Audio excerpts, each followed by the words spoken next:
again. Good evening. I'm happy that we can continue our seminar, and I'm happy that the weather is so good outside. Are you? I really enjoy that God always makes the weather that I should feel good. Isn't that good? He always takes care of my needs, and he knows that I love good weather and the sunshine, and sometimes it just accompanies me wherever I go. So it's a privilege. So let's remember shortly that we are studying and putting our study on 4 unchangeable things. By the law, we have proven that in our structure there must be a spirit. By the spiritual needs, we know it that we need love, and our human structure functions by love. And we have seen that there are 2 needs that our body needs. It is chemistry, and the other is electricity. And the one thing is done by the spirit, and the other is done by food. Yes? So we have seen yesterday that the spirit has the responsibility for everything that is in the body, and he, through the electricity and the chemistry, he is the one that is responsible to bring it in.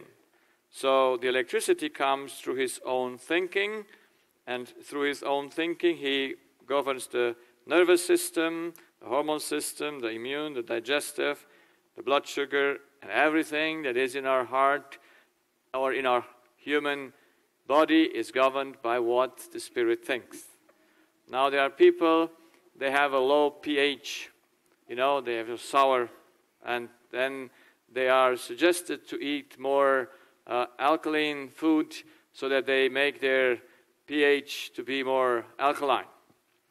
And they do that with a certain effect, but I tell them, if they would not be so sour in their mind, the things would be just going very nice.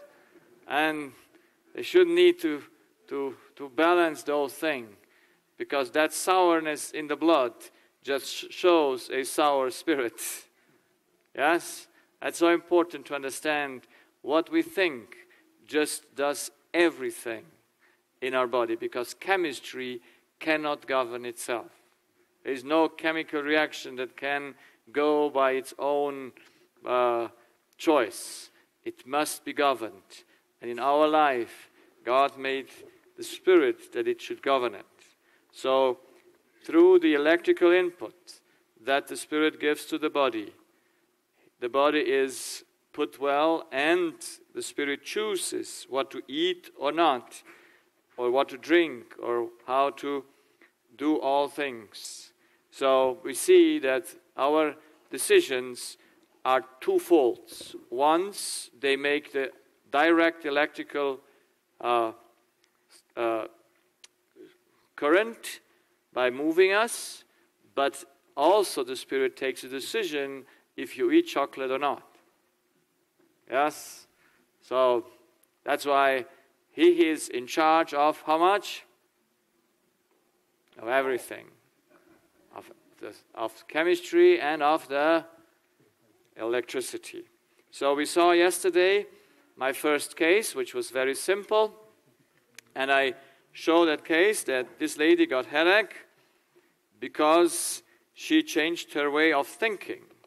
The first, she was thinking lovingly to her boyfriend, then she hurt, he betrayed her, and so she got hurt and disappointed, and so revengeful thoughts came up.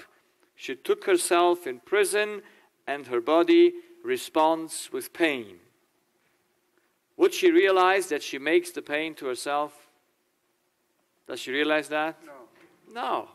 Because she thinks she's right. Didn't he do the wrong? Should he deserve punishment? So she would like him to force him to be faithful. And she doesn't see that pain comes as a response to her own thoughts. But if she would see it, she would have a choice to fight against the way she thinks. But she thinks her headache is something that comes along with, but she would not see it as a direct result of her thinking, of her revengeful thoughts. And so every time a person gets into a conflict, its conflict is about his spiritual needs. And when he thinks that he doesn't receive what he deserves, then he reacts against it. And who has the damage? It's you who has the damage. So when I observed this, and I observed it in how many cases? In all cases. You see, in these 14 years, I have spoken to thousands of people. I never counted them. But you can imagine, if I travel somewhere, I always do counseling. I always speak with new people. In my practice, I have over 22,000. I've seen over 22,000 people. Now, I didn't speak with all of them and taking their life history. But I spoke with thousands of people. And I heard one story or 1,000 stories. I heard only one story. Always you hear only one story. Isn't that nice? There is nothing new, Solomon said, under the earth. It's always the same thing. It doesn't matter which story one tells you. It is the same like the other stories all. So I heard stories that are terrible, with terrible situations. But in the center of it, it's always this pattern. You think well until that information there comes into your life. And then you do something because that information is against your need. You don't have a need to be cheating, do you? Do you have a need? Do you have a need to be lied unto? No.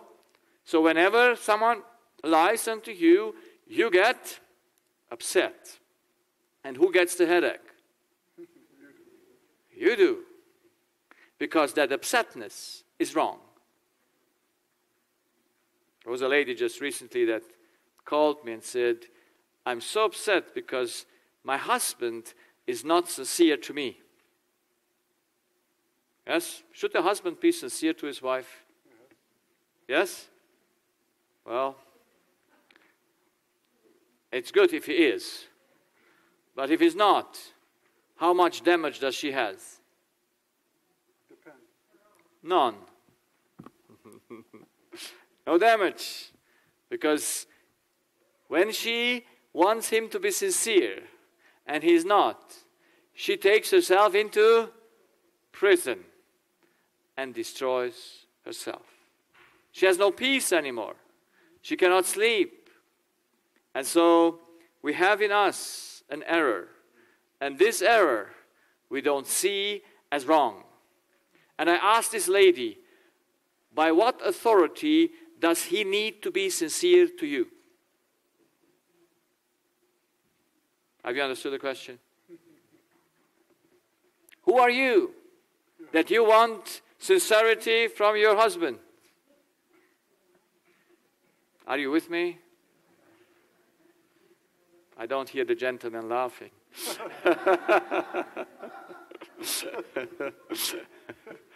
Because we must know who are we, what is the error. And we have seen yesterday that the error lies in the idea. Which is the idea? Which is the error? Let's do a little bit review. What do we think is our need while it is not our need? We all think we need to be loved. That is, some other people need to be sincere to us. They are not allowed to lie unto us. And since we think we deserve that, when they don't do it, we get upset. And we get the ulcers in our stomachs or whatever we get as a result of it. The pattern is always the same. we think others owe us something, while we must admit by the law others owe us never anything. Only we owe others. That's the truth. Others never owe us anything, but we owe others to love them. Is that? So, all problems that we have come from our relationships, because through relationships we have and can fulfill our need for love. There is no other way to fulfill your need for oxygen except through the lung and through inhaling. Yes? There is no other way to fulfill your need for water except you drink it and put it in your stomach and intestine. There is no other way to satisfy your need of love except through relationships. And what's the organ where you have the relationships? In your heart. Yes? Like oxygen comes through the lung. Food comes through the stomach. Love comes through the heart. And of course, it is not our physical heart, it's our spiritual heart, that which really is located in the spirit and governs everything. So here we have that model of relationships. Do we love because we want to get rid of the love that we took before, or do we want to receive love? And all human beings from their birth, they are dependent. They think others need to act rightly and others need to exist, that I should be well in my life. That's a very, very deep deception. We don't see that we need to take. And if we would see that if we take and give, how much would we need to come something back to us? We are free. Because that's the way of happiness. You take in order to give. When do you get happy? When you take or when you give? Always when you give. That's when it comes into your body and you're just fine. Now, on the surface level, we must understand to be loved is wrong. Do you like it? No. To be loved is wrong. It's only the need to love. We have a need for love. The fulfillment can only be through my own action, never to the action of another one. That's the law. There is no excuse to it. Because some people come to me and say, one lady came and she had allergies, and I said, well, yes, it's a love issue. And so she said, yes, but I have a lot of people that love me. I say, that's not the problem. You have some you don't love. That's why the allergies are there. But because if you would have people you would love, no problem. But we don't see it right. We don't see it the right way. So, why do we think we need to be loved? While that is against reason, while that is against the law of nature, and it is against our, I would say, way we were created. The cause is in the heart. It's in the subconscious. And it was interesting how God helped me to come understand the subconscious. So, as I started to do my research in my practice, I was thinking that diseases come from different causes. Would you not think there are multiple causes? You would think so. And I was also thinking so. So I took my patients that had the diseases and put them in groups all that has dizziness in a group, all that have tinnitus into a group, all that have throat pain in the group, and then there was a special group, they had all of them. No? There are people, they have all of them. They have cancer, they have diabetes, they have high blood pressure, they have just everything. And I was wondering about these people because they were my best people. I mean, I could research on them the most. I said, how could it come that they got it all? Yeah? And so, by the time I'm exploring their situation, at the end of 2007, I started 2004 in my practice. By the end of 2007, I realized that in every group, the common denominator was the same. That's how I discovered that every story has the same pattern and the same content. So there was in every story only one thought that brought all the problems. So if all the problems arise from one thought, how many problems do we have? Isn't that simple? I like simplicity. I really rejoice on simplicity. So after I discovered that thought, it took me 4 months to be sure it's so. Because imagine you sit there in your practice and you see that every person has the same common thought that makes them sick. And then you want to check that if that is true, because you cannot take it over. But I couldn't help. One day, one of our foster children was studying psychology, and he brought home a paper with a inquiry, a testing, you know, how you call that? Exam? Evaluation questions to see if you're in danger to have any problems in your life. And there were 25 questions. And guess what? They were asking 25 times the same thing. Would you think that psychologists should be smart enough to ask only one question once? There were 25 questions, and they all asked one thought. Every question was about this one thought. And when I read all those 25 questions, I knew I'm right. There is no more than this one thought. And that one thought is the thought of loss. Every problem that a human has arises from loss. Everyone, there's no exception. No loss, no problem. And loss is the deepest thought, because you can lose how many things? Spiritual ones and physical ones, yes? Everything is just because of loss. So that opened my mind. And I said, oh, can it be that in our subconscious, everything is just on one thought? And that one thought, then I came up with the time to understand, if this is our body, that's the brain, the cortex, and we have above it our spirit, then we have the subconscious, those are the 2 lines, make the subconscious, and then we have 5 senses, yes? All the information comes in through our sensitive organs, yes? And now, where do they go? What do you do with what you see?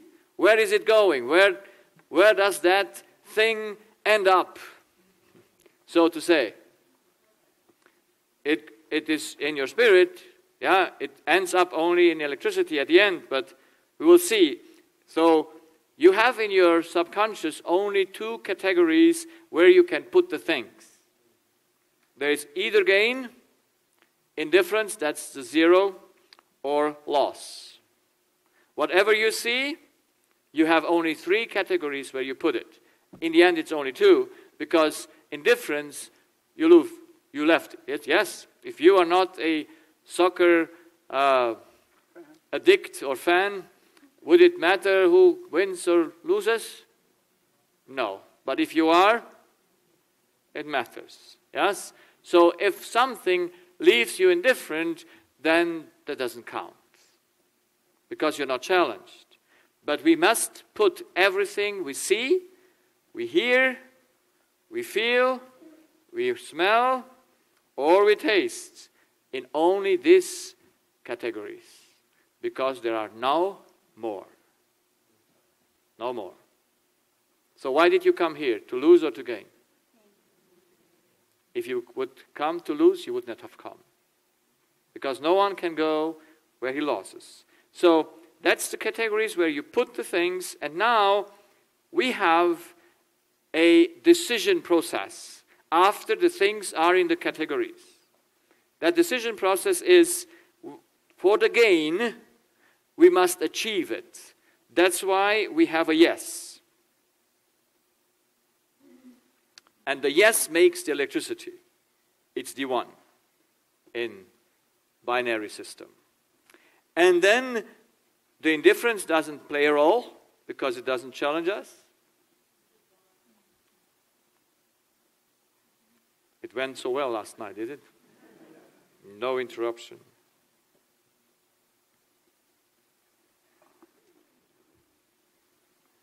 So, was it here? So, gain must be achieved, and for that we have a yes. And when we say yes, we put our body into action. And when it is a loss, what do we say? We must say no. Loss must be always avoided. And for that we have a no. So all decisions that man have is just yes and no. And they're always a combination of it.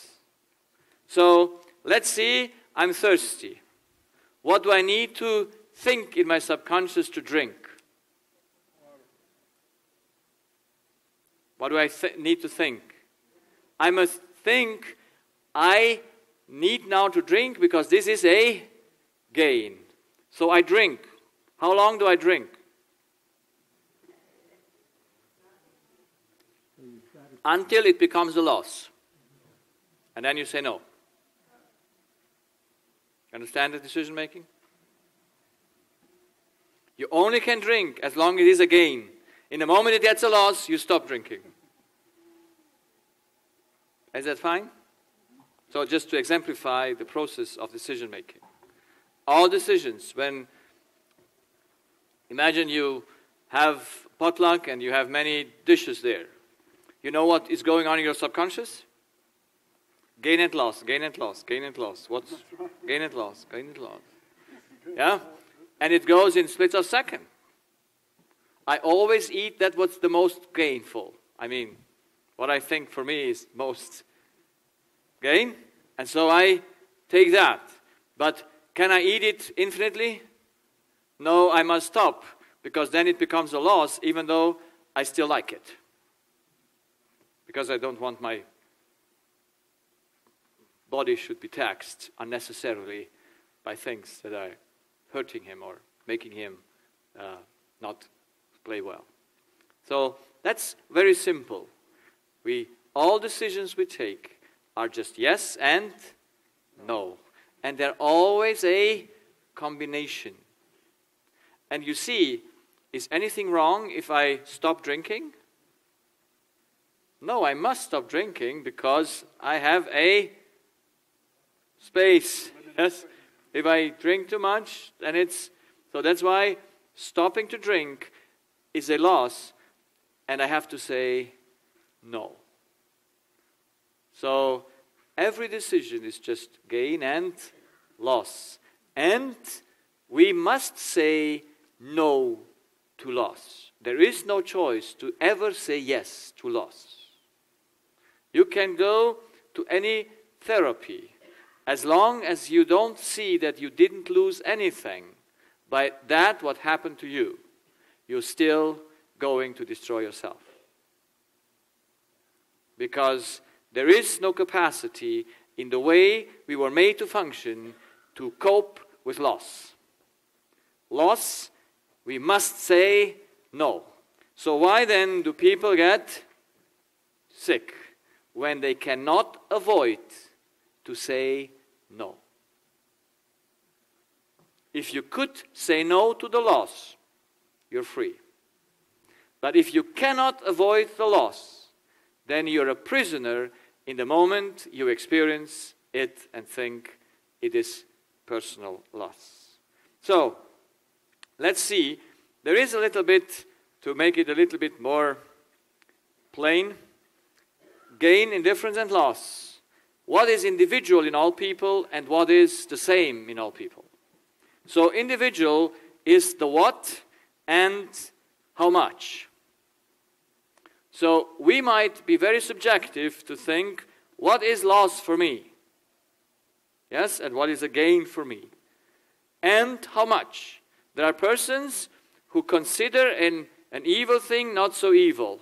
They won't get a lot of problems.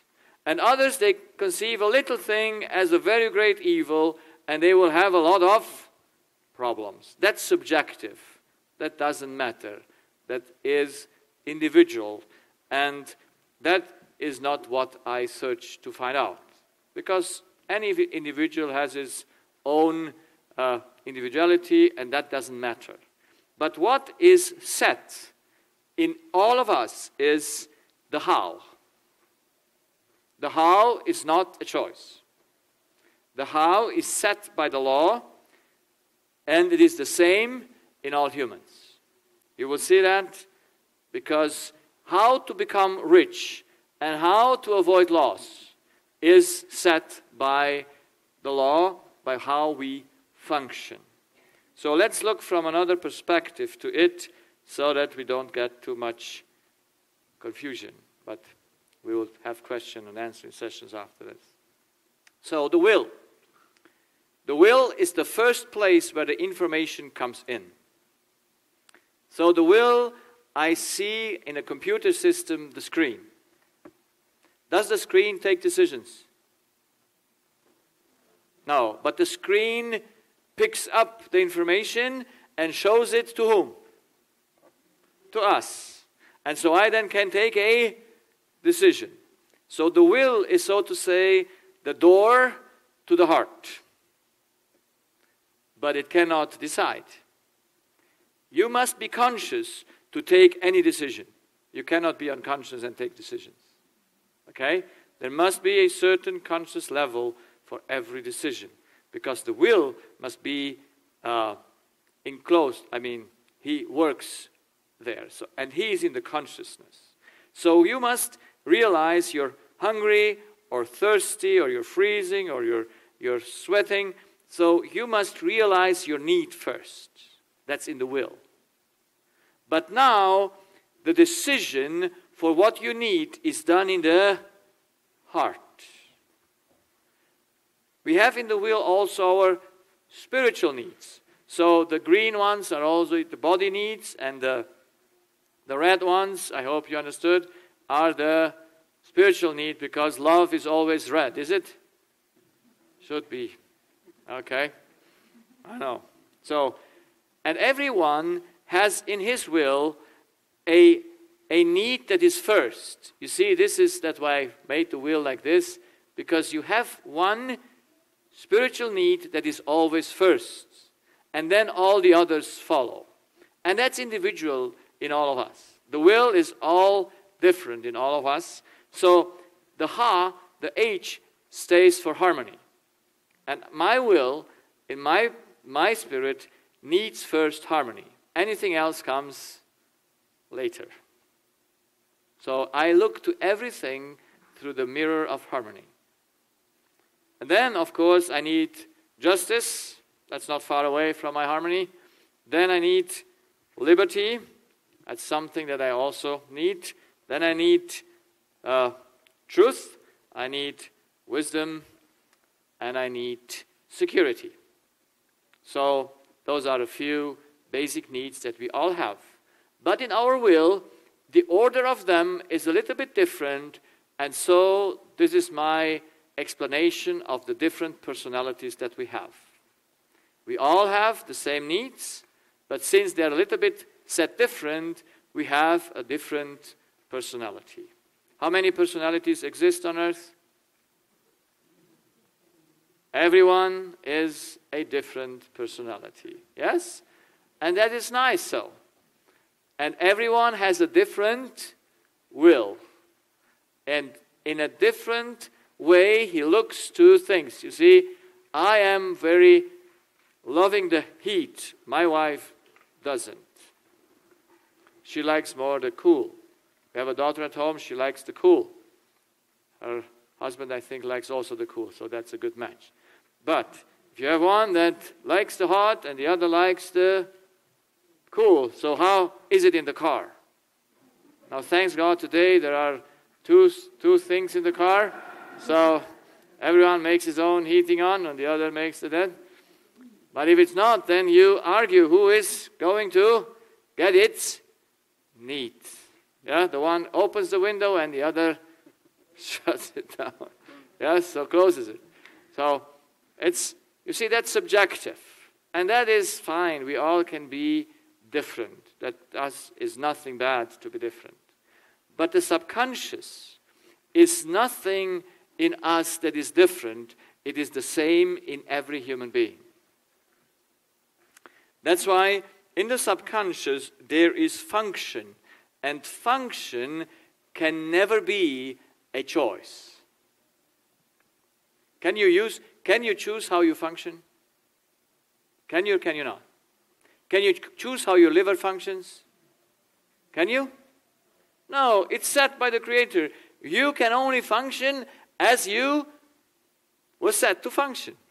And in the heart, in the subconscious, that's why it is subconscious, because you don't need to know that, because it works by itself. Yes? Imagine you should always be aware, gain and loss, gain and loss, gain and loss, gain and loss. In a second, you can do it 200 times. Would that be nice to know it? Would it? No. Because that's subconscious. It should be just working how it is set. That's why you don't know how it works. But still you use its working. So are you inhaling? Are you breathing? Yes? Do you need it? Yes. So that function you use, but you didn't set that function. You just use that function. So in the heart, we are functioning all the same. That's why in the heart, in our spirit, we must make at the end the electricity. And at the end of the heart is the body. That's the brain. And it can be only, and it might be only one single brain cell that the spirit puts in the power. And from there the power goes all over. So that's also a nice thing to know. It's just one cell, and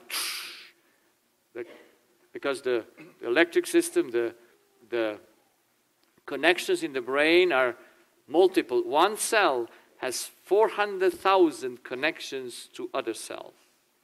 One cortex cell, one Purkinje cell. Imagine. One. And you have about 30 to 60 billion of it. Now, can you imagine that? What kind of a network it is? It just goes beyond our understanding.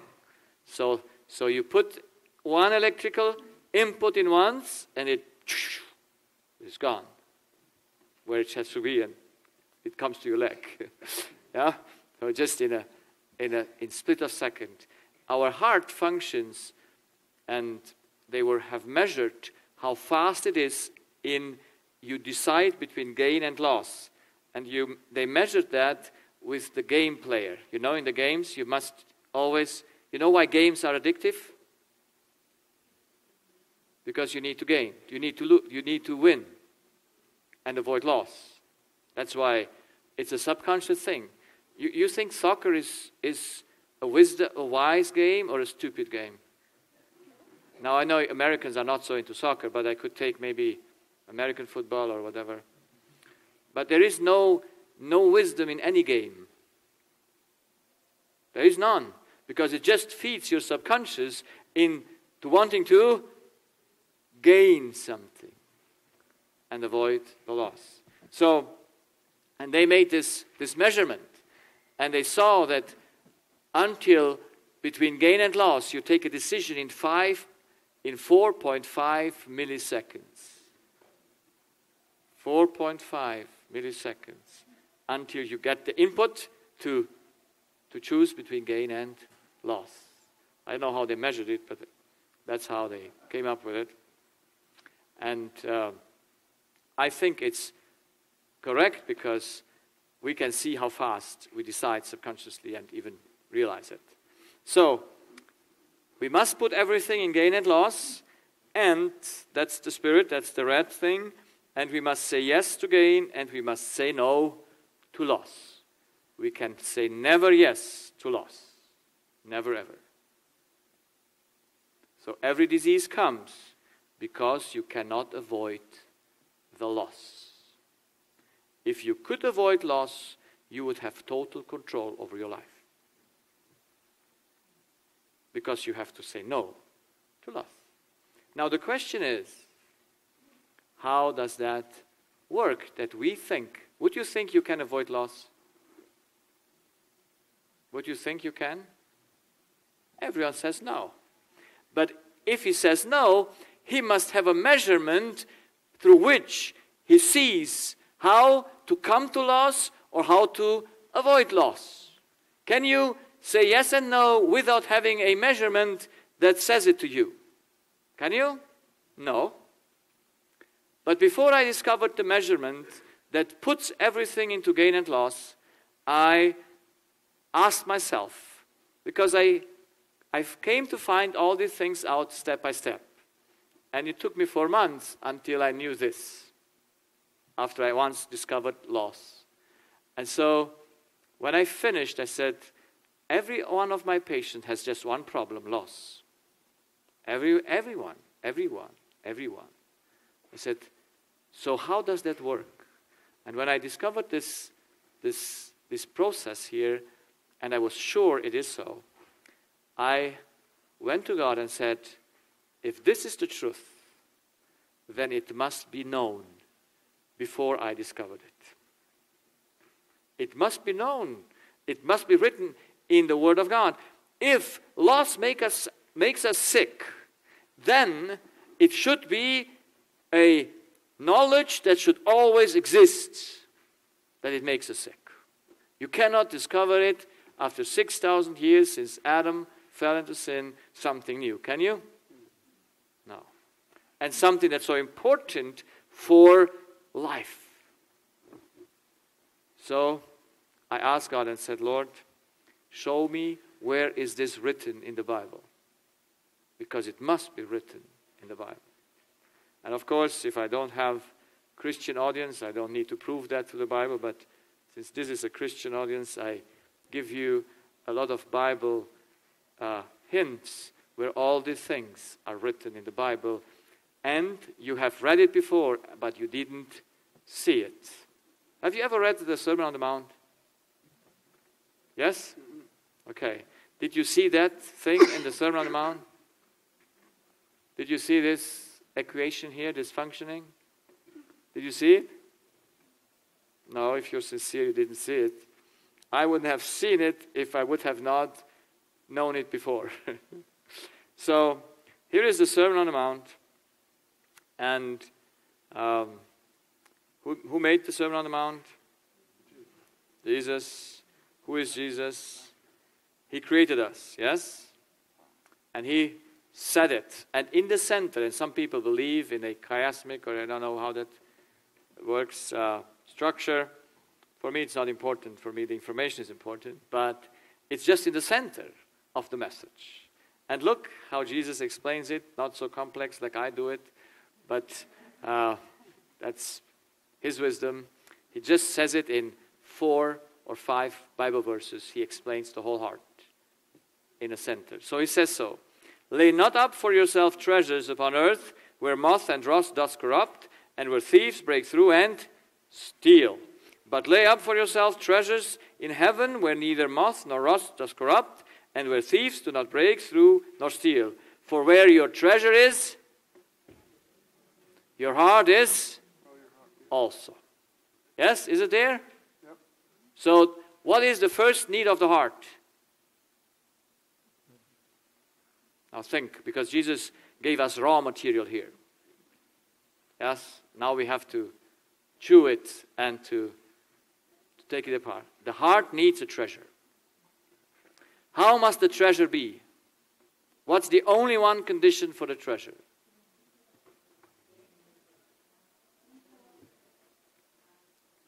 It must be eternal. Because if you lose it, your life is gone. So the heart needs a treasure, and that's why he says, lay up. He doesn't say, do not lay up treasures. Does he? No, because then he would be against how he created us. We must always gain. Heaven is gain. Heaven is treasure.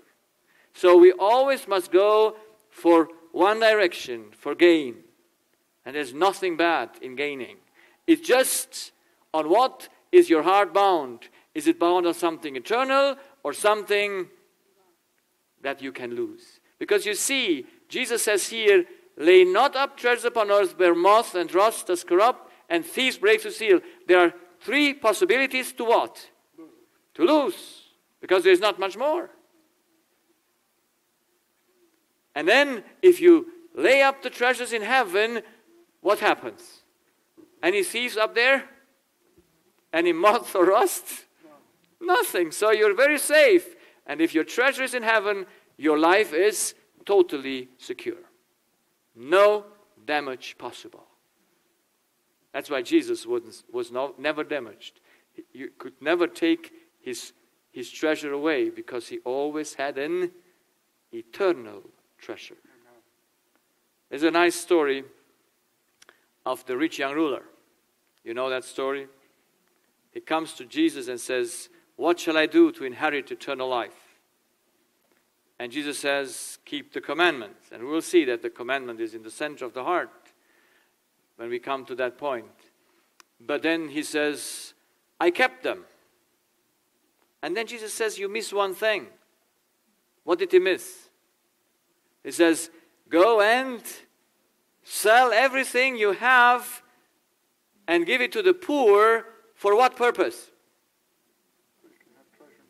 That you might have a treasure in heaven, and then come and follow after me. That's eternal life. So if you have a heavenly treasure, you can never die. Your life is eternally secured. But if your treasure is on earth and is perishable, you will surely die because of your treasure. In my practice, I found out that pattern. And I read it from Proverbs 4 again. Proverbs 4, this is my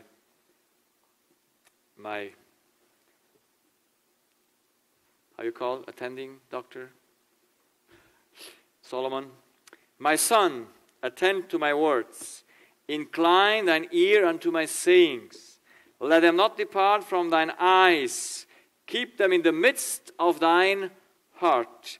For they are life unto those that find them, and health to their whole body or flesh. Keep thy heart with all diligence, for out of it are the issues of life. So where does life come from? From the heart. There is a place where it starts. And that place starts with a treasure. It must have treasures. But the treasure must be eternal. And if you have eternal treasure, can anyone steal them from you? No. So my patients come to me because they lost a treasure. And the higher the treasure, the greater the disease. Everyone loses treasures. You don't lose things that are unworthy, do you? You don't lose things that are unworthy. You only lose things that you treasure. So,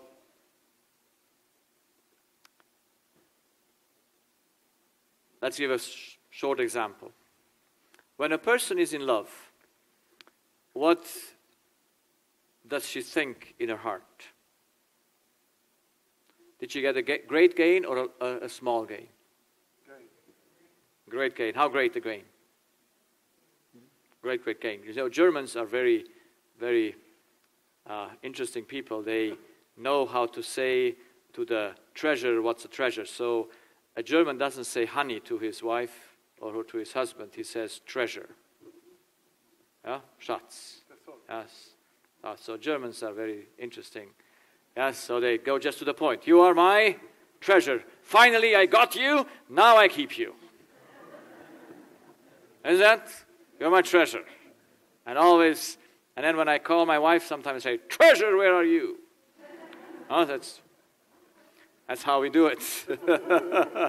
We call the treasure by... So, but that's how we express it. Treasure. Now, when your treasure dies, what is happening with you? You have a great loss or not a great loss? Great loss. And what happens then with you? You go after.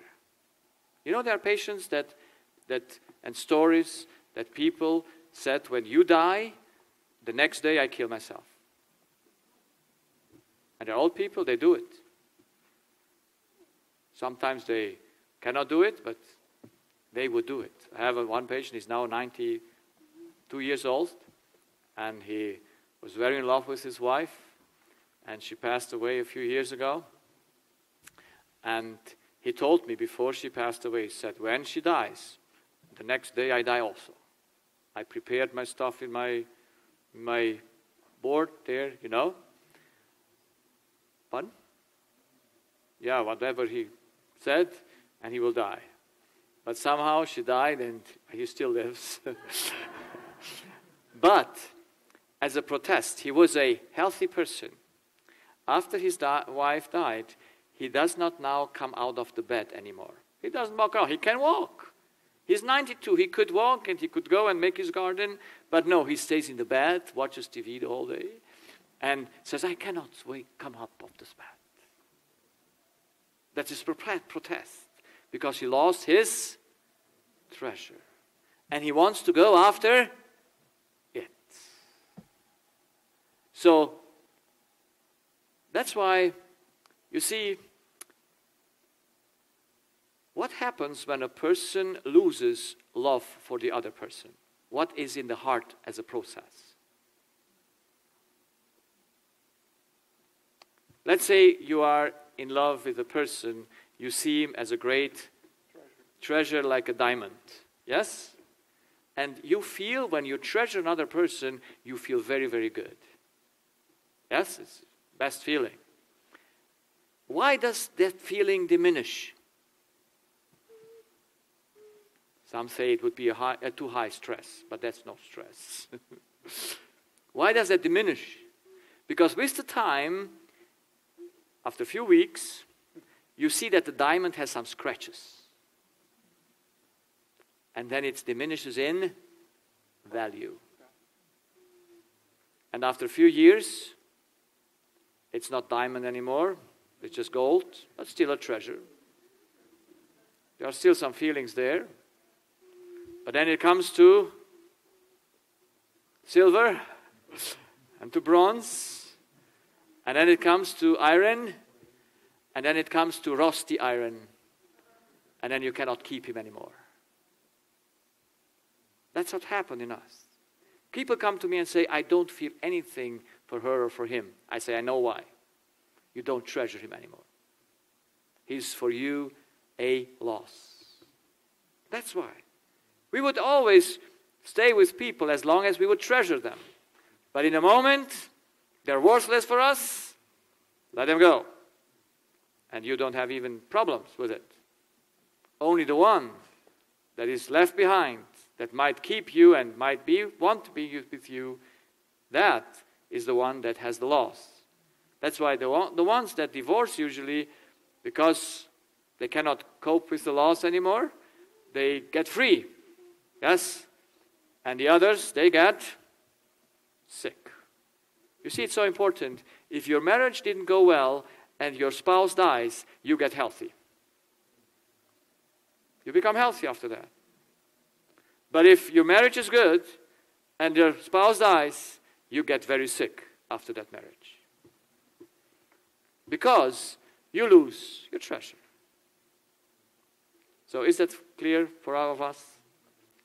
We need a treasure that cannot be lost.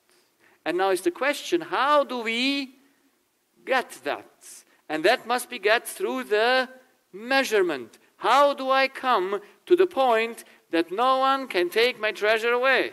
How do I have a heavenly treasure? How does that work? So we have two ways of achieving treasures. There are only two ways. The right one and the wrong one. And it is described with the eye. Did you pay attention that Solomon says, keep them in front of your eye? Now Jesus describes in the same way in the Sermon on the Mount, the eye, when he says, very nice. I so love how simple he could make it. After he says, for where your treasure is, there will your heart be also. Then he says, the light of the body is the eye. If therefore thine eye be single, the whole body shall be full of light. But if thine eye be evil, thy whole body shall be full of darkness. If therefore the light that is in thee be darkness, how great is that darkness? No man can serve two masters, for either he will hate the one and love the other, or else he will hold to the one and despise the other. Ye cannot serve God and mammon. What is mammon? The earthly treasure. And God is the heavenly treasure. No one can steal you. So, here is the eye. Does Jesus speak about the physical eye? Or just he takes the physical eye as an example for the spiritual one? He says, this is the eye of the heart. Because this eye determines if you have a heavenly or a earthly treasure. If your eye is single, that is, if it's healthy, if it is clear, then you have no problem. It's full of light. But if your eye is darkness, it's evil. It's interesting, his pronunciation says evil. Then your whole life will be darkness. And now that what should be light in you is darkness. How great is that darkness? You see, the words of Jesus have a depth that you can study for years, and you will have to cut it out. And this is a great thing. If therefore the light that is in thee be darkness, how great is that light? How great is that darkness? And we will speak about that darkness tonight. We must understand the eye, because the eye is a determining factor if you will have an earthly treasure or a heavenly treasure, if you will live eternally or if you die eternally. So, let's look to it. Here is the eye. And we start from the back of the eye and coming to the front. Yes? So, the first thing is, how do we get to gain? What is gain in one and what is gain in the other? In one eye is gain when you receive. That's the definition of gain. And in the other eye, gain is when you give. Which eye do you like?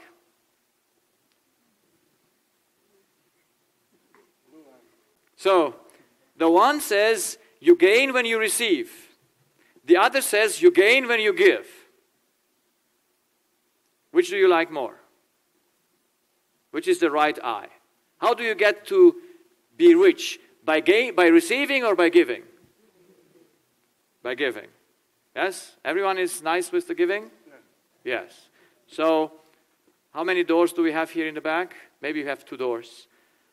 And so, let's see what is your heart, because that's also important to know where your heart is, yes? Because your heart will always go to where? Where your treasure is, yes? So, at one door out of this room, you receive $1,000. At the other one, you give $1,000. Which door do you choose?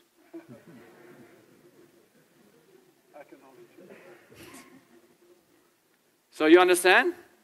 If you have a real choice, would you go to the one and says, oh, I'm so happy to get rid of this $1,000 because I know it's gain? Would you think like that? Not even if you have them. You would go to that door and would come back again to go a few times to receive, because receiving is that what we think is correct. But receiving is the error. It's the evil eye. So if receiving is gain, then what's the opposite of it? No, it's not receiving. So, you see, this is German mathematics. You receive or not receive. That's how it works. Or you receive too less, too little. Or something is taken away from you. That's what we consider loss, isn't it? Do we consider that as loss? Because we think receiving is gain, then not receiving is loss. Something that is taken away from me must be loss. Or I receive not enough. What I think I deserve. Now if you give, if giving is gain, what is loss? Now you know the equation. Not giving, yes. And keep. Yes, keeping or not giving. You remember that Jesus once said, if someone wants to lose his life, yes, if someone wants to keep his life, he will lose it. And who he gives, the one who gives it will gain it. So do you think you have all the definitions in the Gospels? Very clear. What's the right eye is and what the evil eye is. So, what is the difference between the two eyes on one side? Can you see the difference? What matters in both eyes as a practical approach? I know I didn't do this question good, but maybe you help me. What's the difference between the two eyes? The one has less loss, no loss, the one. At least no personal loss. What is the difference? Pardon? The one has a? Iris? What's iris? Ah, the one has an iris. Not okay. No. Who's? What's the difference? This eye and this eye, who is the one in charge for your gain? You are.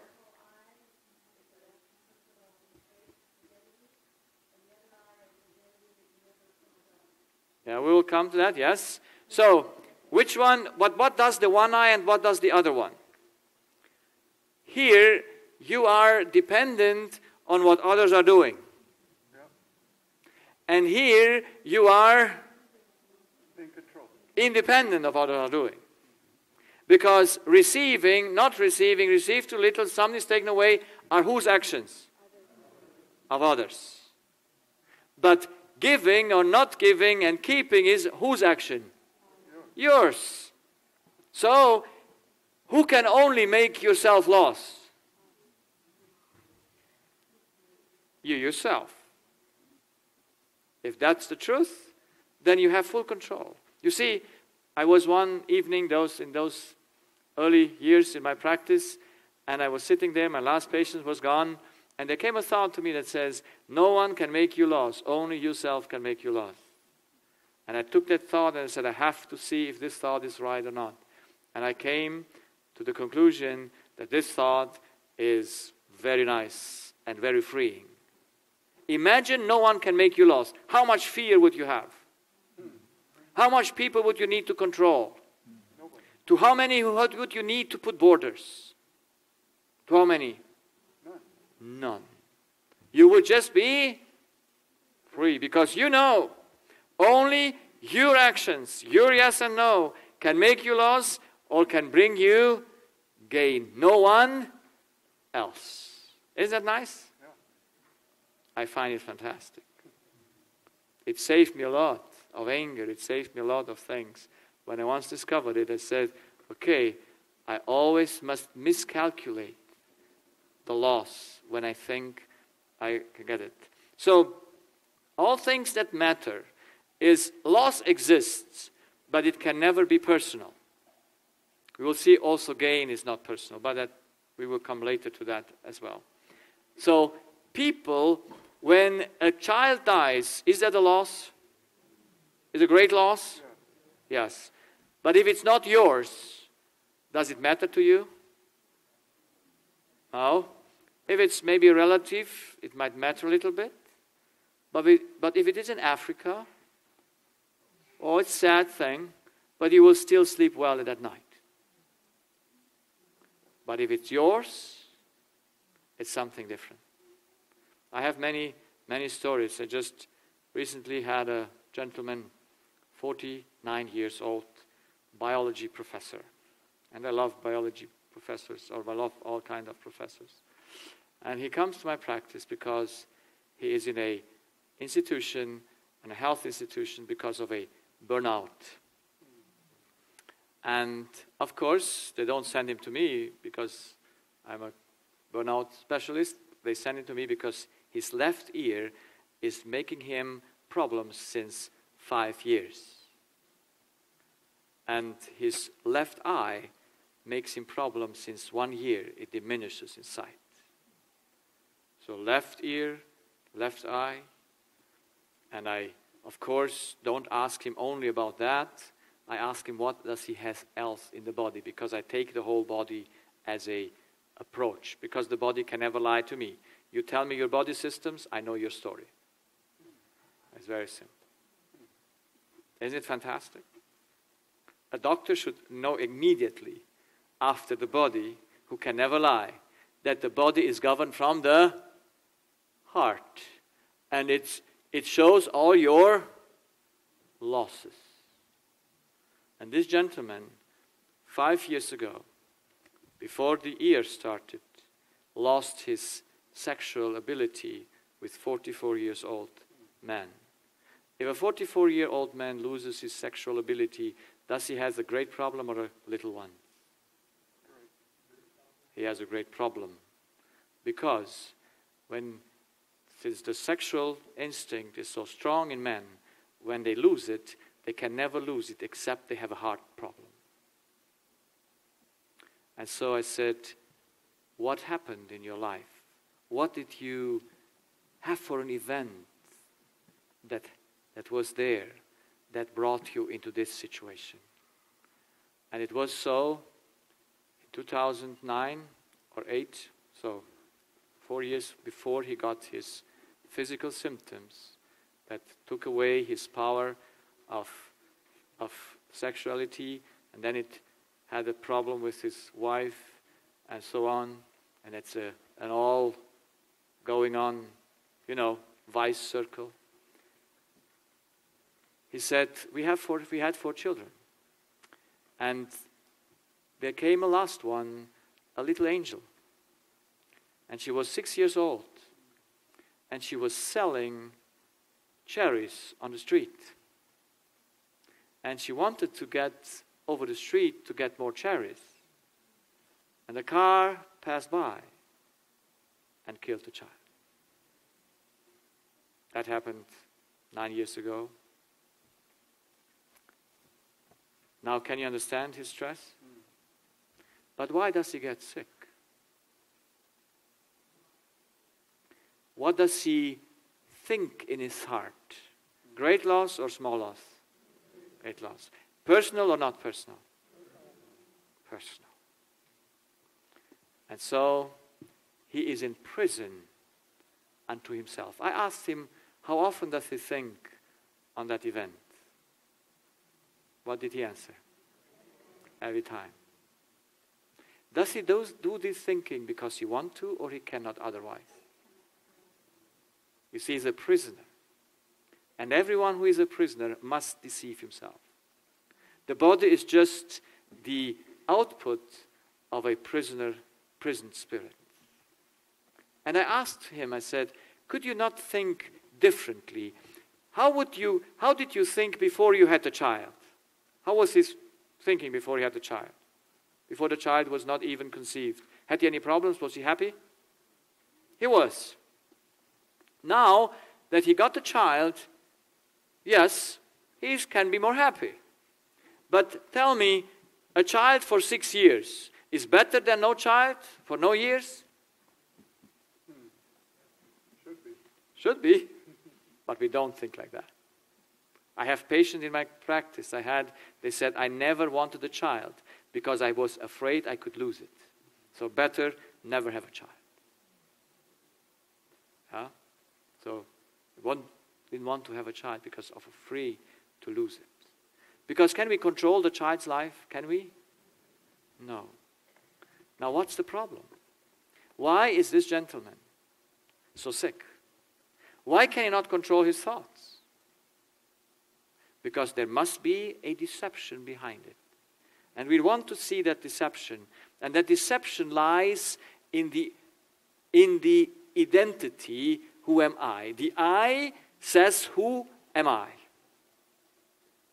We will see that's the bottom of every thought that comes. Who am I? And out of who am I comes our motivation.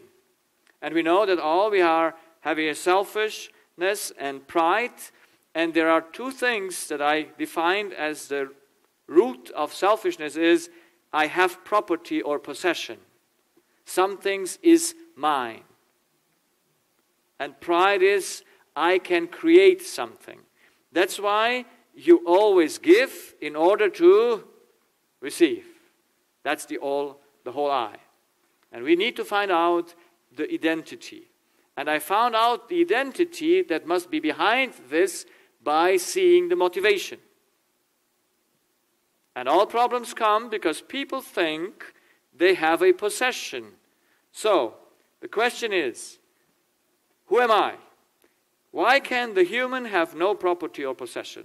Or can a human have property or possession? Can you have anything that belongs to you? Can you have it? Whose nose is it that you bear? Whose arms is it that you have? Yours or not yours? Whose life is it that you live? Yours or not yours? I don't hear anything.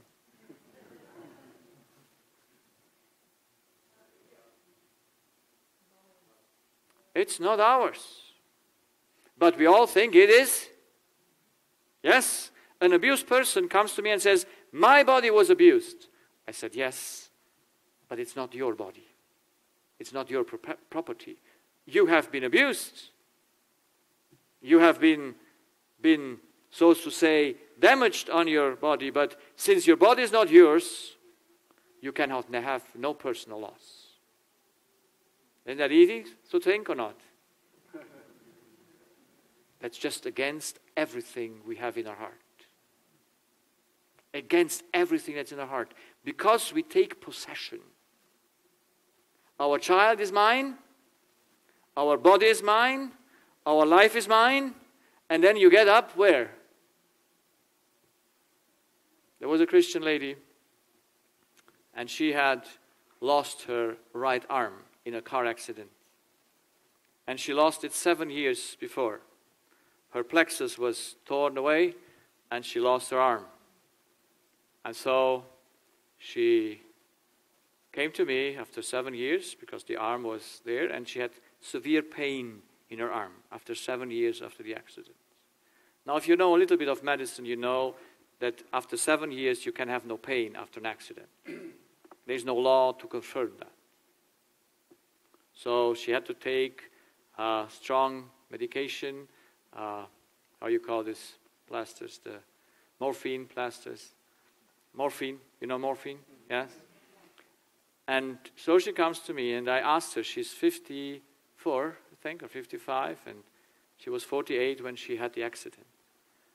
And I said to her, how do you think about this arm? Did you lose something personal or not? And she said, yes, I lost something personal. And she said, and I said, how do you, because she's a Christian lady, I said, how do you see that? Is that a a thing that God made you a favor or a disfavor? And of course he said, it's a disfavor. God loved me until I had the arm, but now he punished me. And I said, yes, I understand the way you think. Because she said, I have children in my university, I have to work for them to keep them in university. No, that's how mothers do their jobs. They keep children in university. And so I said, it's interesting. So God doesn't love you, God punished you, but whose arm is this arm? Are you with me? And it's God's arm. So who lost anything if the arm now is not functioning anymore? Whose loss is it?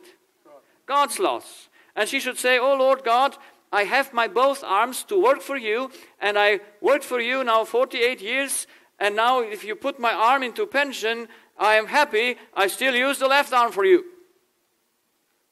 Would she have any pain in her arm? No. But she takes property of her own arm and says, it's my arm. I have the personal loss. I cannot work anymore for me. Because you take property of your own body. You are in a danger when you lose something out of your body to think it's a disadvantage. But I told to this, my sister, I said, this is for your salvation. This is a gift of God. That you might understand something, that if that darkness is in your heart, how great is that darkness? If Christianity doesn't bring the truth to us, that nothing belongs to us, it is worthless. There is nothing you can own at any time, because all you are is inherited. You can never claim anything your own. If you do it, you're in deception. And whenever you lose a part of your body, you will say, I was having a personal loss. But if the arm is God's and you lose him, you say, oh, poor God, sorry for you. I'm feeling pity, but that's fine. You know what you do, and I'm happy to serve you with one arm. But we are calling ourselves Christian, but our arms are not in his service. Isn't it? Our bodies are not in his service. We are just serving ourselves, but we are Christians. Thank God he takes something out of us, what is his, away, so that he make us aware that it is not ours. This gentleman who sit with me in my practice, I know that God was in that car accident because God must go hard ways with us to open our eyes that the child is not ours. If he would not take possession of that child, he would accept the death of that child and would say, like Job said, Job was a righteous man. He said, God has given and God has taken. Naked came I, and naked I go.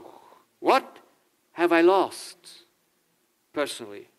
Yes, there was a great loss, but it was not my loss. So we can have pity with loss, but there is only one that loses. That's our God. To him only we can do either gain or loss. We can never do it to ourselves. But since he made us to give us everything that we gain, so he says, everything that is mine is also yours. But not as a possession, but as something that we can enjoy. Jesus says, I conquered the throne, and you will sit together with me on my throne. Does he share everything with us? Yes. But will we ever say, it's my throne? Never. Because we know it's ours only through Christ. And we use it, and we're happy all eternity. I say something, if you have a car that you own or a leased car, you still get to the same point. It's either better to have a leased car, because if it has a scratches, you know it's not yours. If it's yours, you get in problem. There is something that I hope we can understand. I have to finish because I don't want to make you too tired, but I'm only in the half of my lecture. But however, we continue tomorrow night. You know why we can never have a possession? Let's give a clear answer, a bottom line answer that no one can change, and that is because he cannot create anything. You only can have possession if you're a creator, if you are a creator. If you're not a creator, you can have no possessions. That's why only one has all possessions, and that is God. He says he owns the cattle of, or what was it? Of the hills, of 1,000 hills. So everything is his because he created everything. That's why he says, it is mine. If I damage his body, will he take me in account for that? Yes or no? Yes, he could not take in account for me if I say, Lord, I eat chocolate as much as I want because I like it. He says, yes, if it's your body, you can do it. But if it's mine, I will take you in account for it. You see how deep the problem is? God will take us in account what we have done with these arms, with these hands, because they are his. If they would be ours, we could say, oh Lord, I just did what I... No. He made us with a purpose. And if we would use these arms for his gain, it would become our gain. And we will always have a treasure that can never be lost. So, but now the question is, what does the human think he can create? Because he would not be pride if he would not think he's a creator. And he would not have the idea that he has property if he would not think he's a creator. And I go this one thought, and then we leave with the question, who am I, until tomorrow. So let's look what the human think he can create. Can he create oxygen? No. How do we need oxygen? Yes. How? What is the method? What is the method how we satisfy our need? It's take to give. We just take the law so that we get used to the law. It's always you take it from outside and give it to your body. So, you need a source that is the air. Water. Can you produce water? Can you create water? No. So how do you need to fulfill your need? You take in order to give, because you cannot stop that what you take to not give. So, you have a source that is the water well. Now, food. Can you create food? No. So, how do you do it? You take in order to give. That's the earth. And now we come to the spiritual need, love. When you love, do you love with your own love or with someone else's love? Okay. Now this is a Christian community, I understand. So then what do we answer here? What do we answer here? No. But in the end, we all think, yes. Everyone thinks he loves with his own love. Because if you would not love with your own love, you would never get upset if someone rejects your love. Do you get upset when someone rejects your love? Yes, you get. Because you think, I give my own love. And look what he does with me. And then sometimes I challenge young people who are not married yet to prove and to look into the heart of the future husband or wife. You know how to look into the heart of a man? You know how to look in it? You now know how the heart functions. What do you need to do to the person to see his heart? Yes, you need to put him under stress. You need to put him under a test. Never marry without testing. Yes. So you want to know the heart. And the heart you can only know when he has a loss. So he brings you the nice flowers. and you say, the time of testing has come. And then you just put them somewhere or throw them away or whatever you do. But don't do the test after you're married. It doesn't work anymore. So only before, because after you cannot change. Yes. But here she throws them away. Maybe she just goes to the trash and says, boom, put it in. And then she looks how he reacts. And if he says, honey, do you have a problem today? It looks like you have not a nice day today. Can I help you? Then you take out the flower from the trash and says, you passed the test. But if he gets upset, and he says, what are you doing with what I put all my love into it? Look at how I put that thing around that flower or whatever. Yes, everything I had I put there. Then you will say, I'm sorry, you passed not the test. So take your flower and go home.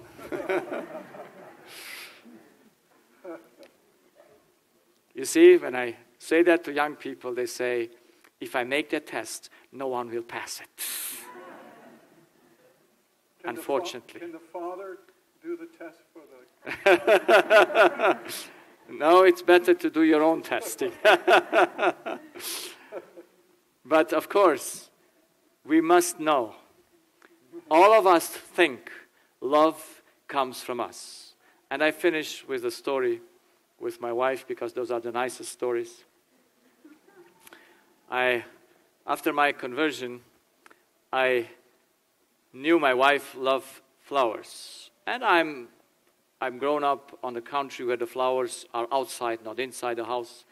My wife grows up in the city, so with them the flowers are inside. So you have to pick them somewhere or buy them. And so she kind of like remembered me, when do you bring me again flower, or don't forget, and so on. And whenever someone requires something from you, do you give it with pleasure or not? No. I said, leave me to my own. I bring them when I think on it. And then she could forget it because I never thought of it because I was not used to it. Now after conversion, God is good. He reminds me I'm out in wood doing my prayer time and there are a few flowers. And he says, your wife loves the flowers and they don't cost anything. So you just must pick them and bring them home. And so I bring the flowers home. I still remember I gave her the flowers and her eyes got big, there are flowers. And what does she think in her heart? He loves me, yes. And that's what her desire is. And then I give her the flowers and I make a little mistake after that. I say, the Lord reminded me to bring them to you. That did all the damage. Because she almost took the flowers and would have thrown them out. She says, I don't want the Lord's flower, I want yours flowers. And I said, you don't know what you ask. Since when can I make flowers?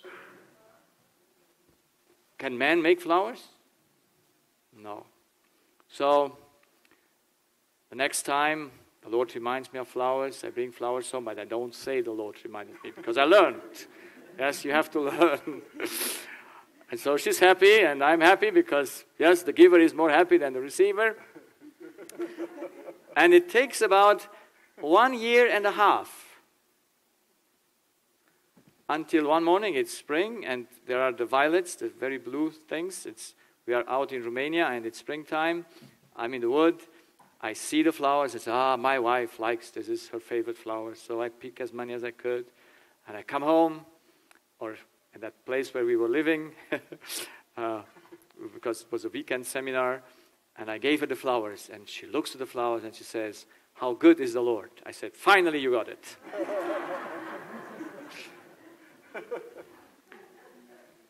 Who should a man praise when he has a good wife? God. When the wife makes the good good food, he says, I thank God for such a good wife. Wouldn't that be nicer than saying thank you to the wife? I know it's hard. Women won't like it because they think I deserve the praise.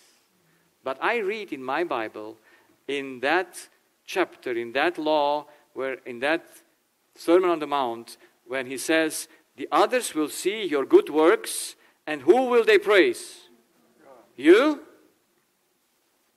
No. They praise your Father in heaven. But why does the wife want the praise? You see, my wife had to teach me to say thank you after she gave me the food. Why does a woman need praise? Why? Why does she's not happy? Because she made the food, she gave all she had, she didn't give it from herself, everything is fine. So she would say, okay, when someone praises her, she would say, oh, don't praise me, praise God, because I did it for him, not for you. And I did it because I took from him the power and gave it. And you have the benefit. Wouldn't that be nicer? It would. But in the end, it's not so. So you see, we have to learn a lot of things. We think we can produce love. That's why we give to receive. That's why you do the fine cooking and you want some, at least a thank you. Because you think you did it from yourself, from your power, from your thing. And how much power did you use? How much element did you use in that cooking? How much come from you? Nothing.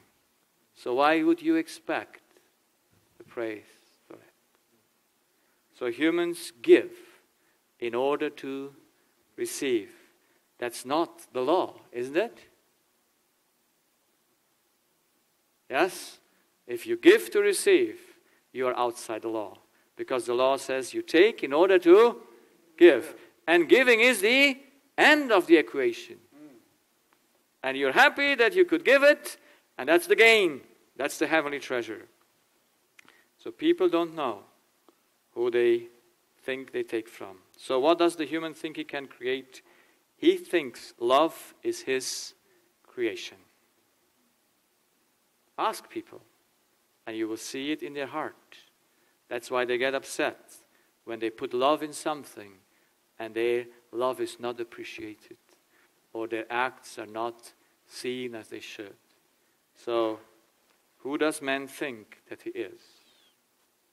That's the question for you to think tonight. Because there can be only two identities. You know that? You either are a creator or a creature. There is no more thing. And there is nothing in between. You cannot be half creator, half creature. It's not possible. You're either or. So now you can see and think. And tomorrow I will give you the proofs that we all think we are someone that we are not. That's why we fall into the pit. And that's why the evil eye starts with who you are, with your identity. I have no time to explain it why. That's why I finish here. And I hope tomorrow we catch up with the time and go faster. We hear our music, and then if you still have questions, we can speak about that.